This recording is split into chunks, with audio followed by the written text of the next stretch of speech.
빌립보서 이렇게 끝이 납니다. 마지막 부분인데요. 오늘 본문의 말씀을 통해서 또 빌립보 교인들과 또 그를 사랑하고 그리워하고 사모하면서 보내는 사도 바울의 모습을 통해서 참 그리스도인의 귀한 삶의 모습 몇 가지를 우리가 발견하게 됩니다. 그리스도인의 삶이 어떤 것인가? 10절에 보면 그렇게 말씀하고 있어요. 내가 주 안에서 크게 기뻐함은 너희가 나를 생각하던 것이 이제 다시 싹이 나미니. 빌립보 교인들이 사도 바울을 생각하면서 사도 바울의 그 복음 전파를 위해서 물질로 섬기고 헌금하던 그런 일을 기억하는 그 모습을 말씀하고 있죠. 그리스도인의 삶은 어떤 삶인가? 섬기는 삶이다. 우리가 이렇게 정의하고 또 말씀을 이해할 수 있을 것입니다. 사도 바울을 잘 섬기고 복음 전도자를 섬겼던 그 빌립보 교인들의 모습, 참 귀한 아름다운 그런 모습, 그리스도인의 참된 모습이 아닐 수 없습니다. 11절 12절에 보면 사도 바울은 또 이런 말씀을 하고 있어요. 그 궁핍하고 어렵고 힘든 고난 가운데서 나는 일체의 비결을 배웠노라. 그게 뭐냐면 자족하는 거예요.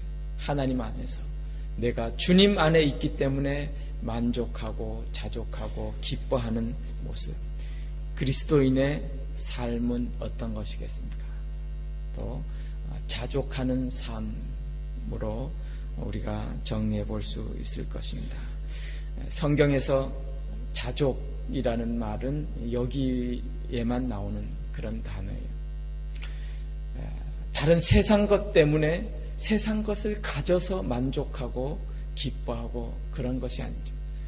내가 주님 안에 있음으로 말미암아서 하나님 한 분만으로서 내가 온전히 만족하고 기뻐하고 감사할 수 있는 것, 그것이 세상을 살면서 내가 어떤 경우에 있든지 간에 승리할 수 있는 일체의 비결이다. 이렇게 사도 바울을 통해서 주시는 그런 말씀입니다. 한 가지 더 그리스도인의 삶은 어떤 것인가 정리해 보자면 14절에 그런 말씀이 있어요. 너희가 내 괴로움에 함께 참여하였으니 잘하였도다 그랬어요. 괴로움에 함께 참여하는 것, 다르게 말하면 고난에 동참하는 것, 그것이 또한 그리스도인의 삶입니다. 여기서 사도 바울이 직접적으로 말하는 나의 괴로움, 그게 뭐겠어요? 물론 직접적으로 볼 때에는 경제적으로 궁핍하고 어려울 때에 빌립보 교인들이 헌금을 해준 것, 그걸 가르치잖아요. 근데 조금 전에 앞서서 보면 사실 사도 바울은 그 경제적인 궁핍함과 어려움 때문에 그렇게 낙심하거나 절망하거나 그렇지 않았어요. 일체의 비결을 다 배웠어요. 그러므로 빌립보 교인이 사도 바울의 괴로움에 동참했다라는 것은, 함께 했다라는 것은 경제적인 것뿐만 아니라 복음을 전하면서의 그 외로움과 어려움과 온갖 고난을 함께 염려하고 걱정하고 위에서 기도해 주고, 할 수 있으면 물질로도 돕고, 또 뒤에 부분에 보면 그러잖아요. 빌립보 교인이 사도 바울이 로마 감옥에 갇혔을 때에 에바브로디도를 보내서 옥에 있는 사도 바울을 좀 시중 들게 하고 그 모든 일을 염려하고 기도하고 함께하는 것. 여기서 참여했다라는 말의 뜻이 함께 나눈다, 함께 참가한다, 교제한다, 이런 뜻이에요. 그러니 복음을 전하는 자, 아니면 복음 안에서 형제된 자를 함께 생각하고 기억하고, 가능하면 물질로도 돕고 기도해주고 사람을 보내서 도와주고 함께하는 것, 그 모든 고난에 동참하는 것, 그것이 그리스도인의 삶이다. 우리 가운데 그렇게 말씀해 주고 있어요. 그런 그리스도인의 삶은 성경에도 보면 거기 보니까 향기로운 제물이다. 18절에 향기로운 제물이요 하나님을 기쁘시게 한 것이라. 얼마나 귀한 모습인지 모릅니다. 오늘 사는 우리 그리스도인들에게도 이런 귀한 모습이 있었으면 좋겠어요. 그렇죠? 주 안에서 한 형제 자매된, 한 가족된 그런 형제 자매를 돌아보는 것, 고난에 동참하는 것, 우리가 도와줄 수 있으면 도와주고 또 염려해주고 위에서 기도해주고, 이것이 진정한 그리스도인의 삶이고 교회의 모습임을 우리 가운데 보여주고 있습니다. 여러분, 우리가 이런 일들을 어떻게 감당하실 수 있겠어요? 오늘 말씀해 보니까 13절 말씀 너무너무 잘 알고 좋아하는 말씀이잖아요. 내게 능력 주시는 자 안에서 내가 모든 것을 할 수 있느니라. 어떤 경우에는 나는 부족하고 연약하고 마음은 원이로되 육신이 약하도다. 그런 때가 있지만 다시 한번 이 말씀 붙들고, 그래요, 내 힘으로 이런 일들 감당하는 게 아니에요. 내게 능력 주시는 자 예수 그리스도 안에서 내가 모든 것을 할 수 있습니다. 하나님의 약속의 말씀을 붙들 때에 또 우리에게 주신 그런 일들, 귀한 사명들 능히 감당하게 될 줄 믿습니다. 여러분, 빌사일삼 들어보셨어요? 빌사일삼 고사성어가 아니에요. 오늘 본문 읽었잖아, 힌트. 어떤 책 제목도 있더라고요. 빌사일삼. 예? 빌립보서 4장 13장. 어떻게 이렇게 잘 아세요? 예. 오늘 읽은 말씀 빌립보서 4장 13절 빌사일삼. 그래서 내게 능력 주시는 자 안에서 내가 모든 것을 할 수 있느니라. 어느 경우에는요, 이 한 구절의 말씀이 그냥 인생을 바꾸고 하나님 앞에서 엄청난 변화된 참된 그리스도인을 살아가는 큰 힘과 원동력을 얻는 그런 경우도 보게 됩니다. 빌사일삼, 그러니까 생각나는 분이 있어서 제가 한번 소개해 드리려고 해요. 류태영 박사님이라는 분이신데요. 그분 많이 들어보셨죠? 한국의 건국대학교 부총장을 지내시고 지금은 이제 은퇴하셨어요. 이분이 소위 한국의 새마을 운동을 처음 만든 분이에요. 박정희 대통령 때 들어가서 새마을 운동 초대 담당 비서관 하시면서 이분이 덴마크 유학 가서 그 농촌, 선진 농촌의 모든 그런 시스템을 배우고 와서 한국의 새마을 운동을 일으키고 한국의 발전에 크게 기여했던 그런 분이잖아요. 가만 보니까 그분이 얼마나 어려운 가정에서 태어났는지 저기 전북 임실이라는 곳에서 또 한참 들어가는 그런 산골짜기에 머슴의 아들로 태어났더라고요. 형제가 8형제예요. 위로 누나 넷, 형 하나. 다 학교 문턱에도 가보지 못했어요. 아버지도 그냥 머슴살이, 땅 하나, 집 하나 없는 그런 아들로 태어났어요. 그런데 감사하게도 이분이 어렸을 때에 그 시골 마을에 초가집에 세운 교회가 들어선 거예요. 이제 어머니와 함께 교회에 출석하면서 예수님을 영접하게 되고, 그게 인생의 가장 큰 기쁨이요, 희망이요, 감사요, 소망이에요. 그렇게 예수님 영접하게 되고, 그렇다고 살림살이가 나아지는 것 아니잖아요. 그렇게 어려운 지경에 있는데 그래도 이분이 형제 중에서는 똑똑했나 봐요. 그러니까 그 일가 친척들이, 야, 이 태영이만큼만은 학교를 한번 보내자. 그렇게 해가지고 학교에 들어가게 되고, 나중에 보니까 18살 나이 됐을 때에 겨우 중학교를 졸업하는 그런 경우가 됐어요.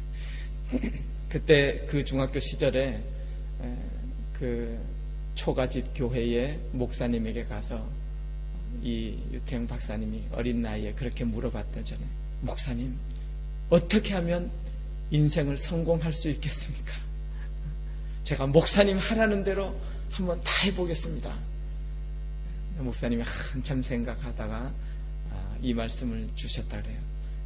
빌사일삼을 해보게. 유태영 박사님, 여러 가지 고사성어는 들었는데 빌사일삼이 뭐야?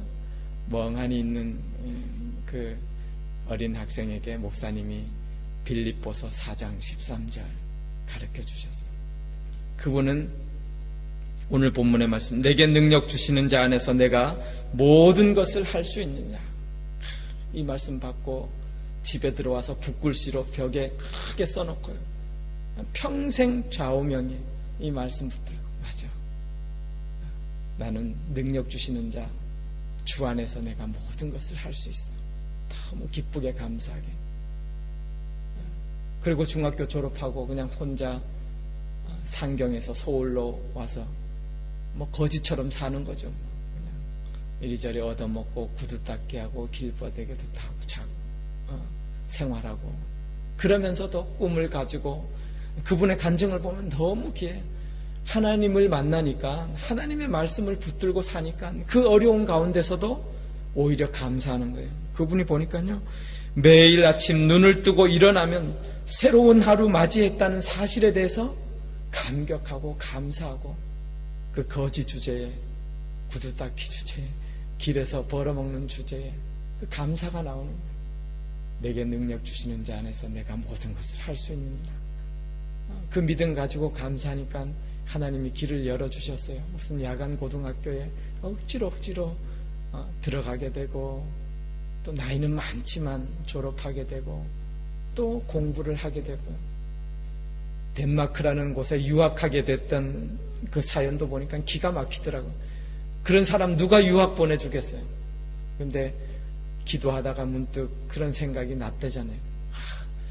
현재 이 세계에서 농촌 국가 중에 가장 선진화된 국가가 덴마크라는 것을 공부하면서 배웠어요. 그래서 덴마크 국왕에게 편지 봉투에다가 덴마크 국왕 귀하 그래서 썼어요. 써가지고, 나는 이런 사람입니다. 당신이 나를 초청해서 잘 공부시키면 덴마크에도 유익이 되고, 내가 그 잘 배워와서 우리 대한민국을 위해서 크게 이바지할 텐데, 당신은 귀한 일을 하게 됩니다. 국왕에게다가 그렇게 그냥 편지를 썼는데, 그 편지가 덴마크 국왕에게 갔다는 거 아니에요.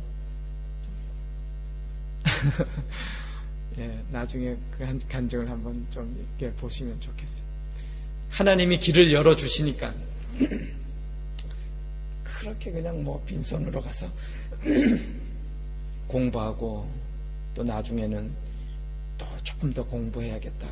그래서 이스라엘 또 국왕에게, 총리인가요?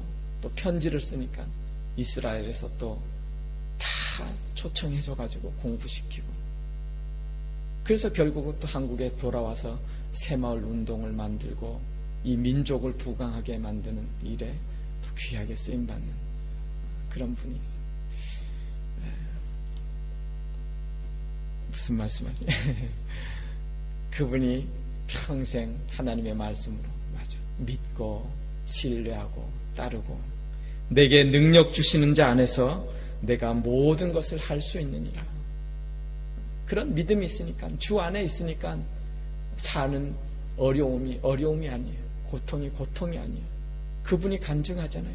매일 눈 뜨고 새로운 날을 맞이하는 것이 감격이에요. 기쁨이요. 감사예요. 그 어려운 주제에 또한 이분은 보니까요, 하루에 최소한 착한 일 하나는 하자. 일일 일선 그래가지고요, 자기보다 더 어려운 사람 도와주고, 하루에 착한 일 하나 하면서 감사하면서 그렇게 살 때에 그 믿음대로 하나님이 이렇게 귀하게 쓰시고, 또 그를 통해서 하나님이 귀한 일 나타내시고, 얼마나 감사한지 모릅니다. 하나님은 그러한 분이에요. 믿음으로 고백하고 감사하고 믿음 붙들고 따라갈 때에 정말 능력 주시는 자 안에서 모든 것을 할 수 있도록 해주시는 분이 하나님이셔요. 왜요? 하나님이 온 천지 만물의 주인이시고 주관자시잖아요. 우리 19절 말씀 한번 같이 읽겠습니다. 본문 19절 말씀 시작. 나의 하나님이 그리스도 예수 안에서 영광 가운데 그 풍성한 대로 너희 채우시리라. 아멘. 이 성경 말씀에 별명이 있어요. 뭐예요? 하나님의 백지수표. 성경 말씀에 별명이 그거예요. 이 말씀도 너무너무 귀한 말씀 아니에요? 하나님이 내 모든 것을 채워주실 수 있는 분이에요. 내 모든 삶을 주관하시는 분. 네. 오늘도 그 하나님이 살아계시고 우리와 동행하시는 줄 믿습니다. 주님 믿음으로 또 감사하고 감격하시고 문제될 게 뭐가 있겠어요? 하나님이 살아계시는데, 하나님이 나와 동행하시고 나를 아시고 내가 믿음으로 고백하면 하나님이 나를 하나님의 영광 위에 쓰시겠다고 오늘도 우리를 붙들고 우리와 함께 하시는 줄 믿습니다. 주님과 동행하시는 귀한 복된 날 되시기를 주님의 이름으로 축원합니다. 기도하겠습니다. 하나님 감사합니다. 오늘도 함께 하시는 하나님, 또 말씀으로 우리에게 또 교훈해 주시고 들려주시고 또 우리 힘 주시고 오늘도 우리에게 귀한 생명 주시고 새로운 날 주셨습니다. 하나님의 영광 증거하고 나타낼 수 있는 귀한 기회 주셨사오니 감사합니다. 주님과 동행하면서 주의 영광 위에 살아가는 귀한 날 되도록 주님 축복하시고 함께하여 주시옵소서. 예수님의 이름으로 기도드리옵나이다. 아멘.